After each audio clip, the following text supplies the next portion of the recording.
Hello, this is Frank DeFreitas, and welcome to another week of HoloTalk for the week of February 1st, 1999. We have a very interesting guest this week, John Klayer, who packs his holography equipment up and takes it down into caves to make holograms of the formations. John just made his first laser pointer hologram, so he's happy he doesn't have to tie the heavy power pack around his leg to crawl for over an hour to get where he's going inside the cave. Just pop the pointer in his pocket, and he's good to go. Now, we have quite a few updates this week on the laser pointer front, but I'm going to save the details for next week's show.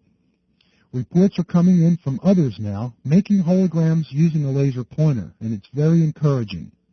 One person from Norway had his helium neon laser quit on him over the holidays, and now he's not going to replace it. Steve Michael should have a new report by next week, and I'll be here to tell you about my own experiment using solar power to run my laser pointer, eliminating the needs for batteries entirely.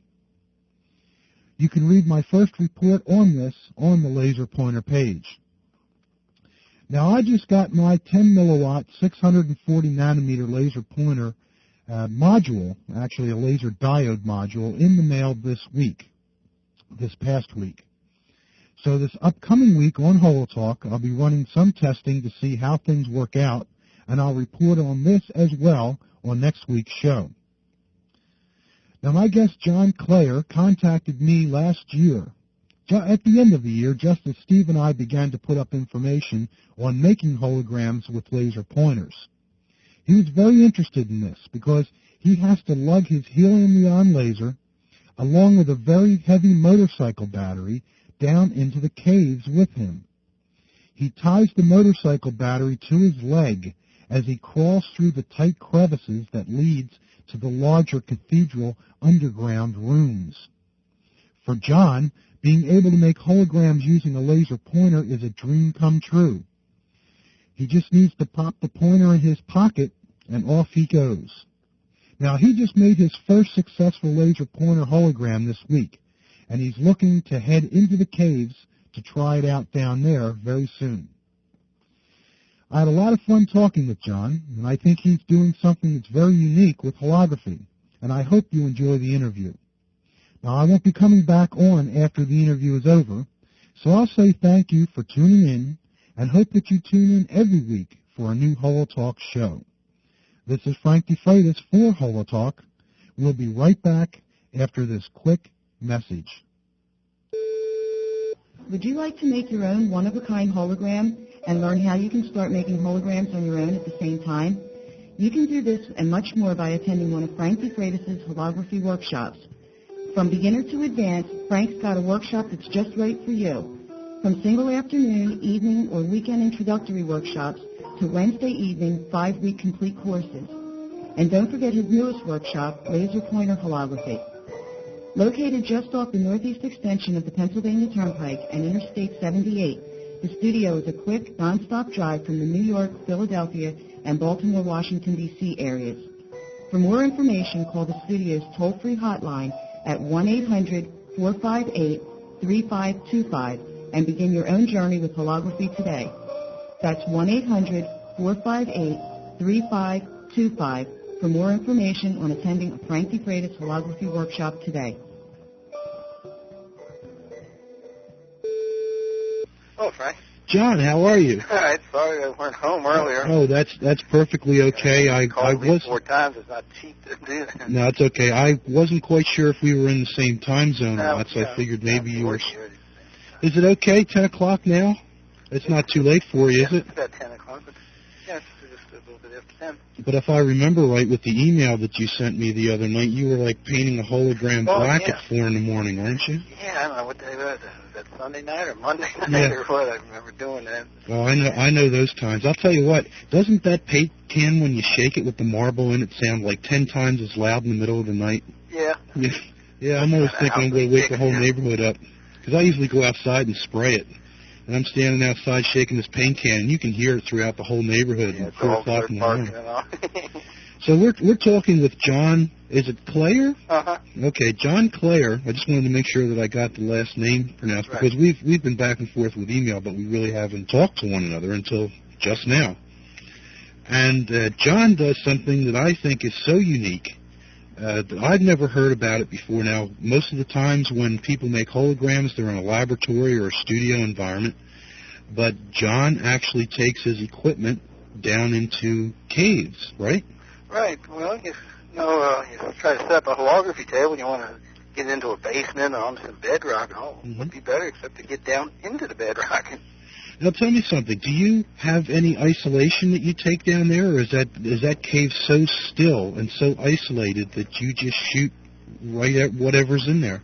Right. Just the formation, and take a piece of holographic plate and set it up against there, and give it a couple seconds to settle. And then you do your shoot. Now, you were using a helium neon laser, right? Why don't you tell us some of the trouble that you have to go through to get a helium neon laser, because most helium neon lasers obviously run off of electricity, but I'm sure you don't have any receptacles down there in the cave, No, right? Of course not. What do you have to do to get power down there? Well, it's just have to take, I guess, you call it a motorcycle battery, which is a kind of a heavy device to take back down there, and then the laser itself, the neon's about 1.5 feet long, and it's kind of a rough journey getting into the cave, so I was put inside of a piece of, I guess, 4-inch PVC pipe with some padding and all inside of it. Oh, okay. Yeah, that's a good idea. And then limited to 5 milliwatts, because that's the biggest DC power supply I could find. The only power of 5 milliwatts. Nice, I could have had a 10 milliwatt. Now we've got these diodes now. Yeah, what do you think about that? Now, a couple of batteries, and that's it now. You did a hologram the other night using your diode, right? Right. And it turned out pretty good for you? Turned out beautiful. Great. Well, the first two I did didn't turn out so well, but the third one, I don't know, just third time's the charm, I guess. Yeah, reports are starting to come in from people who are doing these diodes, and even myself, my first one, I did one around Christmas time. I just grabbed my wife's Frosty the Snowman and put it there, and it was rather dim. And I think what happens is everyone's so excited just to see if this works that they just rush through everything and don't take the time like I did. I didn't take a lot of time with it. I wanted to really see if this would work. And it's usually the second or third one. Once you see that you at least can get something, yeah, that might be possible. You slow down a little bit and take a little bit more time with the actual exposure and the processing, and it really pays off. Well, I grabbed the hair dryer right away too. Yeah. Okay, and the third time I just did let it set for a while. Let it naturally dry before I hit it with the hair dryer. Now, how long have you been doing this? Probably back in the 70s sometime. Maybe that's 73 or 74 I first started. And now, is this first starting? On and off. I'm not a professional holographer or anything. It's just a hobby. Uh-huh. Now, you started making holograms back in the 70s. Is that what you're saying? Yeah. Wow. And you were doing it in caves as well? Well, no, I tried doing it in a cave way back then, but they didn't have these nice little power supplies then. Oh, okay, yeah. So I tried dragging a homemade inverter and all back in there. Now, how did you get involved with holography in the first place? Are you a technical person, artistic, or how would you describe yourself in your involvement with holography? Well, it's just fun. I first heard about it back in the 60s when I was in high school and was fascinated and wanted to do it, and just couldn't wait till I got a hold of enough money to buy a laser and try it myself. Yeah. Did you have like a 5 milliwatt back then or something? Oh, no, I think it was a 2 or 3 milliwatt. Yeah. The old-fashioned ones that had the epoxy seals on them. Yeah. Isn't that something? Now, I'm sure there's probably a proper word for people who go into caves. What's the word for that? Well, proper word's a caver. Some people call it spelunking, but we consider spelunkers the amateur cavers. Yeah. The real cavers are just cavers. Yeah, it gets pretty tight in some of those spots, I bet, right? Oh, yeah. Yeah, this particular one I was doing hologram, it had some really beautiful stuff in, but you had to go through an awful lot of work to get to it. And, a belly crawl in it that was at least 200 foot long, I think. But that's good because that keeps people out. Yeah. You have to be pretty dedicated to go through that much trouble to get back in there. Now, after you're in these small passageways that you're crawling through, do you eventually wind up in like one of those large rooms or something? Is that the whole point? Yeah, with these formations where there's quite a large room and it's just full of these formations that are like look like they're made out of cut glass or something. Some of them are just transparent. And a particular formation I did the hologram of looked like a little tiny Christmas tree. I believe it's called ragonite, the mineral that's made out of. Mm-hmm. It's got a whole bunch of real shiny little points on it. And it was just perfect to very gently put a 4x5 inch holographic plate up against it and aim the laser through and shoot it. Oh, are you using AGFA materials? Right. Yeah. Until my supply runs out. Yeah. I have to start trying to rush and stuff. How are you with your supply? Do you still have quite a few AGFA materials left? No, I guess maybe about a box and a half left of the 4x5 inch plates and one box of 2x2s. Some of the old film stock too. That's probably the next trick I want to pull off is doing one of the cone-shaped holograms. Oh yeah. Where I could. You just place the cone right over the formation, I guess, right? Yeah, set it on the formation. Now we only need to use a diode. It shouldn't be any trouble to put the diode and space filter all into one small block of wood and cantilever it out on some kind of a piece of pipe or something over the formation. Isn't that something? How many holograms would you say you've done that you have in your collection? Maybe about 100 or so. No Tried kidding. different types of holograms over the years and tried a few different multiplexes. And that's one of my big dreams is to try to make some nice multiplex holograms. Yeah. But never really turned out really well, but still it's thrilling just to do it and even get a crude image. Do you belong to like a cave group that you show other people in the group the holograms and stuff? Yeah, that's a national organization. We have a local chapter here called a Grotto that belongs to something called National Speleological Society, and I don't know how many thousands of people are in that group.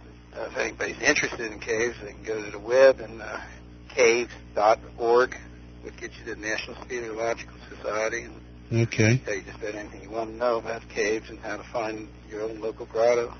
Well, there's going to be a lot of them out there probably listening to this right now. Do you ever put things together for an exhibit of your work? Nah, I guess I'm just a bit shy about it or whatever. Oh, geez, you should put something together. That would be so well received. Yeah. Yeah, well, there are different national cave things that go on and all. Something coming up in about a month. I was thinking about maybe displaying one of these there. Yeah. Because everybody, my local group that's seen it really raved about it. Yeah. Is this one that you made with the pointer or the no, laser? No, the neon. Yeah. Probably be shortly going back underground with the pointer now. Yeah. Now I'm going to put up a web page where people are actually starting to make the holograms now. It was first, Steve and I were doing it, and then people would log on to the website and read about what we were doing, and now they're starting doing it on their own around the world. And I'm going to put up a web page where you can see all the different work that people's been doing, making holograms using the laser pointer. I'd love to have a photograph of one of your pieces, if it's possible, sure. so that I could put it on the web page. Do you ever take photos of them? No. I don't know that much about cameras. Yeah. So your wife goes with you on these trips, huh? Oh, yeah. Does she help you out with the holography? Yeah. Well, last time I went and did some holograms, she went along to help me out. I wanted to try to make some holograms for my newsletter for our local group, which fortunately it's only got a small amount of people in, so the newsletter would only be about maybe 20 or so issues. Yeah. I wanted to try to make a master hologram, make some copies and all to put on the cover of it. You had to think, well, heck, if it's only that small amount, just drag that much film into the cave and do just do 20 or 30 of them, huh? individual exposures. Wow. So I took 40 pieces of film back there and did it. I don't know what the problem was. There's only a small number of them turned out even halfway decent. Yeah. So I was taking the film and sandwich it between glass. Now, how do you hold that glass together, with clips? Yeah, with just clips. Yeah. I didn't use any kind of index matching fluid. It's one thing is the dusty environment, it's muddy, and it's a mess back in the cave. Yeah. You know, that's all you need to do is mess with some viscous liquid, too, while you're back there. So I just sandwich between glass, and so you get the, I guess you call it the Newton rings or whatever. Yeah, The fringes. yeah. Mm-hmm. That just made it look a little bit more artistic. Yeah. There you go. Have you ever heard or worked with triethanolamine? Yeah. Because that actually pre-sensitizes the emulsion. You may find out you get a little bit brighter result. You could probably actually soak a couple plates, like 5 or 6 plates, before you go down and have them already pre-treated when you just take them out of the box and do a shoot. You can give that a shot sometime. That works especially nice with the laser pointer. The ones that I've shot using triethanolamine are several times brighter than the ones that have not been treated and are just exposed out of the box. Optimum exposure time still comes out bright with triethylene? Yeah. I thought triethylene was really just for playing around with changing colors. Yeah, it is basically, but it actually sensitizes the emulsion, yeah. Hypersensitizes the emulsion. Now, what type of laser pointer are you using? I think you sent me an email one time and said you didn't have much luck with it, right? When you first started out. Because I was running through a space filter, and I figured it wouldn't be any good until I really got a decent pattern through my space filter. And every one of them I used would never make a really nice pattern. It always had a little bit of leftover diffraction in it. So I thought, the heck with it. So it has a little diffraction in it. I went ahead and tried it anyhow. I was just amazed at how beautiful it came out. No kidding. Wow. And how do you have the laser pointer set up? Do you have it like, is there a button that you have to press and you put a clip over that or something? Yeah, I just ran a piece of tape around that and put a couple alligator clips, took the batteries out, laser pointer, and stuck a couple alligator clips into it to hook up to an external battery, just 3 C cells. Oh, you use C cells, huh? Uh-huh. Interesting. Somebody that has a lot of film to experiment with, because I tried not to experiment a whole lot because I don't have that much film. But just not use the shutter at all. I mean, I can see a helium neon. You got to have a certain amount of time for it to warm up and all get in the third and equilibrium on. But yeah. Little diodes is really a warm up time to them. So you just just turn it on for a few seconds, turn it off. There you go. I did try that. The first 2 Holograms tried it with laser diode. One I used a hand shutter, just a piece of cardboard. Mm-hmm. I did try turning it on and turning it back off. But neither one of those turned out too well. But what did you do different on the one that turned out really nice? The third one that turned out nice is just being a little bit more careful and all, letting it naturally dry before I took the hair dryer to it, I guess. Yeah, that's real important too. People don't realize what happens to that emulsion when you use a hair dryer, and that emulsion collapses. Yeah. Isn't that something? Uh-huh. So if you get a chance, could you send me a couple pictures of your holograms at some time?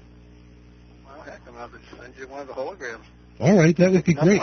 Because I'll tell you what I'm going to do. I'm going to put a show together of laser pointer holography and let people have an opportunity to see what can be done with laser pointers, because this, I don't want to sound off the wall, but this is really a revolution. Really? You know, I mean, I just picked up a 10 milliwatt laser pointer, not a pointer, but a diode. It just came in the mail today. Yeah, it just came. Have you used it yet? No, I have it set up, but I haven't done any exposure with it yet. I'm wondering if it's really as good as the laser pointers. Maybe laser pointers get some kind of a weird new laser diode in that just aren't in the modules. Yeah, well, I'm not too crazy about the beam. The beam is very rectangular on it, and I'm having a really hard time with it, but I'm going to have to play around. But for 10 milliwatts, I was at a place today where they wanted $1,280 for a 10 milliwatt helium. It's like, there's no way you have to do that anymore. I know, gosh. Yeah, I got a neon upstairs. I think it's a Spectrophysics 124 or something like that. Mm-hmm. It's, I don't know what it is, like 25 or 35 milliwatt or something, but it died. Oh, yeah. It's just putting that little faint blue. I called a couple of places, and the best price I got so far was several $100s to try to regas the thing or whatever they have to do. Yeah, yeah. But heck, now we got these diodes. Why Yeah. bother? Why even bother? Yeah. Well, John, do you have anything you want to add to anything before we say goodnight here? No, not really. It's just Anybody in your caving group you'd like to say hello to in case they log on and listen to the show? well, yeah, like thank Tom Moltz and Buddy Welker for all the help they have given me, helping carry the equipment back into the cave and all. Now, how many people do you have with you when you're shooting these holograms in the cave? Maybe 3 or 4. Yeah. And how long does it take to get to the place where you have to shoot it? You mean once you go into the cave? Yeah, say you're on the outside of the cave and you're just getting ready to go in. How much time does it take to crawl through that area before you're in the area where you shoot the holograms? Maybe a little over an hour or so. Oh, really? Mm-hmm. Yeah, Wow. it's rough crawling. Quite a bit of I didn't expect that much. spots you got to go through. And sometimes it's got a little bit of water in it. Wow. Yeah, that's another thing too. Is even back where I'm doing shooting at, there's always a little bit of water dripping off the ceiling. Mm-hmm. So you have to do some protection to keep water from dropping right onto the lens of the space filter or something like that. Yeah. Or getting onto your plate too. Well, Water dripping on the plate before you even make an exposure. And if you do develop it, you've got a nasty looking water spot on it. Yeah. I'm looking forward to seeing you. Just shoot a hologram for me and send it to me. Okay. And I'll put it in with the collection. And I'm going to have a couple coming in from Norway. These guys are just starting to shoot them now. I got an email from the one guy, and he just wrote to me right in the middle of the night. He was just so happy in this email that he was able to shoot a beautiful hologram using a little laser pointer over there. Isn't that something? Well, I know how excited I was the other night. I mean, I was outside, running up and down the driveway, jumping around a little bit. Mm. Pleased as could be. Huh? Well, John, thanks for being on the show. Uh-huh. And it's Thank really you. unique what you're doing with holography. When I get your hologram, I'm going to take a photo of it here in the studio and get it up on the website so that everybody can see some of the work that you're doing.